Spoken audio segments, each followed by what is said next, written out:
POCSO court संख्या 1 के न्यायाधीश ने 3.5 वर्षीय नाबालिग बच्ची के साथ दुष्कर्म करने वाले आरोपी को 20 साल कठोर कारावास और 2 लाख रुपए के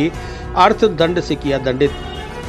साकेत नगर ब्यावर थाना अंतर्गत 9/11/2023 को 3.5 साल की नाबालिग बच्ची हमेशा की तरह पड़ोसी के घर खेलने गई थी, लेकिन पड़ोसी ने उस दिन मासूम 3.5 साल की बच्ची को अपनी हवस का शिकार बना डाला। इसके बाद बच्ची ने घर आकर अपनी मां को इशारे से अपने साथ हुए दुष्कर्म की जानकारी दी। इसके बाद बच्ची के पिता को इसकी जानकारी दी गई, जिसके पश्चात माता पिता बच्ची को लेकर पुलिस थाने पहुंचे और पुलिस को भी बच्ची ने इशारे से ही अपने साथ हुई घटना की जानकारी दी, जिस पर दुष्कर्म और पॉक्सो एक्ट की विभिन्न धाराओं में एक मुकदमा दर्ज किया गया। दूसरे दिन पुलिस ने आरोपी को गिरफ्तार कर लिया। इसके बाद न्यायालय में आरोप पत्र प्रस्तुत किया गया। इस मामले में आज पॉक्सो कोर्ट संख्या 1 के न्यायाधीश राजीव बिजलानी ने एक अहम फैसला सुनाते हुए आरोपी को 20 साल कठोर कारावास के साथ ही 2 लाख रुपए के अर्थदंड से दंडित किया है। साथ ही पीड़ित प्रतिकर स्कीम के तहत मासूम बच्ची को 6 लाख रुपए अदा किए जाने के भी आदेश जारी किए गए हैं। मामले की जानकारी देते हुए विशिष्ट लोक अभियोजक पॉक्सो कोर्ट संख्या 1 रुपेंद्र कुमार परिहार ने बताया कि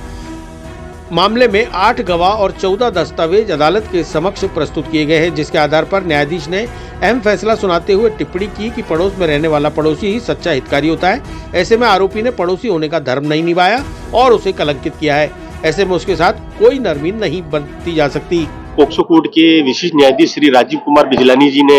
एक बहुत ही लगभग 3.5 साल की नाबालिग बच्ची के साथ दुष्कर्म के आरोपी को 20 वर्ष के कठोर कारावास और लगभग 2 लाख रुपए के अर्थदंड से दंडित किया है। हाँ, घटना अनुसार परिवादी ने साकेत नगर थाना क्षेत्राधिकार के रहने वाले ने एक रिपोर्ट इस आशय की थाने पर दर्ज कराई थी कि 8/11/2023 को उसकी बच्ची हमेशा की तरह वहीं पर रहने वाले पड़ोसी के घर पे खेलने जाती थी। उस दिन वो घर पर रोती हुई आई और उसकी मम्मी को इशारे से बताया, तो उसकी मां ने उसके पिता को फोन करके बुलाया और पिता जब घर आए तो पिता को भी बच्ची ने इशारे से बताया कि अंकल ने मेरे साथ गलत काम इस प्रकार से गलत किया है।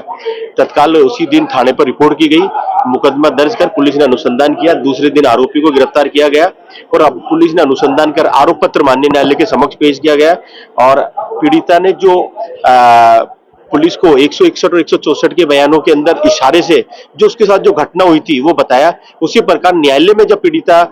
बयान देने के लिए उपस्थित हुई, जो 3.5 साल की लगभग की थी, उसने कोर्ट को भी इशारे से उसकी घटना के बारे में बताया और जिस पर माननीय न्यायालय ने विश्वास करते हुए आज आरोपी को सजा की। अभियोजन पक्ष की ओर से इस प्रकरण में 8 गवाह और 14 दस्तावेज प्रदर्शित कराए गए और माननीय न्यायालय ने आरोपी को 20 वर्ष का कठोर कारावास और 2 लाख रुपए का अर्थदंड से दंडित किया और पीड़ित प्रतिकृत स्कीम के तहत पीड़िता को 6 लाख रुपए अलग से दिलवाए जाने के आदेश प्रदान किए। रुपेंद्र कुमार परिहार, विशिष्ट लोक अभियोजक, पॉक्सो कोर्ट संख्या 1 अजमेर। कोर्ट ने टिप्पणी की है कि जिस प्रकार से देश के अंदर नाबालिग बच्चों के साथ, बालक के साथ घटनाएं बढ़ती जा रही है और उसको मद्देनजर रखते हुए इसके साथ किसी प्रकार का नरमी का रूप इसलिए नहीं अपनाया जा सकता कि एक पड़ोसी ही एक पड़ोसी का बहुत अच्छा और सच्चा रिश्तेदार होता है और वो बुरे वक्त में काम आता है, उसकी देखभाल करता है और पड़ोसी के द्वारा जिस प्रकार की घटना की गई तो पड़ोसी की महत्ता और पड़ोसी में विश्वास को खत्म कर दिया। इसलिए इसके प्रति किसी प्रकार का नरमी का रूप नहीं अपनाया जा सकता।